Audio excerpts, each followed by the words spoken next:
First நிறைய பேர் கேட்குறது என்னன்னா, துபாய் வரலாமா ப்ரோ,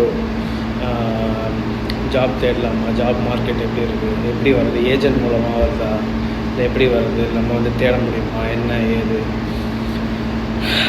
நான் பர்சனலாக என்ன சொல்லுவேன்னு பார்த்தீங்கன்னா, நீங்களாகவே ஜாப் சீக்கர் விசான்னு ஒரு விசா இருக்குது, அதை எடுத்துகிட்டு நீங்களாகவே வந்து சர்ச் பண்ணாலே கிடைக்கும். ஆனால் கிடைக்கிறது அவ்வளோ ஈஸி கிடையாது, பட் கிடைக்கும், அதை நான் சொல்லுவேன்.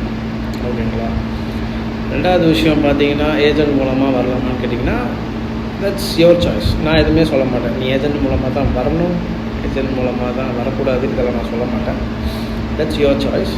வரத்துக்கு முன்னாடி முக்கியமாக நீங்கள் வந்துட்டு உங்கள் ஃப்ரெண்ட்ஸ் எல்லாம் போய்ட்டு மீட் பண்ணுங்கள், ஃபேமிலியோட டைம் ஸ்பெண்ட் பண்ணுங்கள். அப்புறம் ஏன்னா இங்கே வந்த அடுத்த 1-2 வருஷம் வந்துட்டு ரொம்ப டஃபஸ்ட் வேவாக இருக்க போகுதுன்றதை வந்துட்டு நீங்கள் அங்கேயே வந்துட்டு ரொம்ப சின்சியராக மென்டலி ப்ரிப்பேர் ஆகிட்டு தான் வரணும். என்ன கேட்டிங்கன்னா,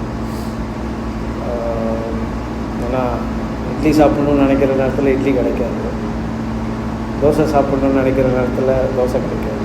இப்போ தளபதி சொல்கிற டயலாக் மாதிரி தான், கஷ்டத்தில் இருக்கிற வாய்ப்பை பார்க்குறவங்க ஜெயிக்கிறாங்க, அதே வாய்ப்பில் இருக்கிற கஷ்டத்தை பார்க்குறவங்க தோக்குறாங்கன்னு சொல்லிட்டு இதுதான் சொல்லணும். ரொம்ப பிலாசபிளாக பேச வருங்களா.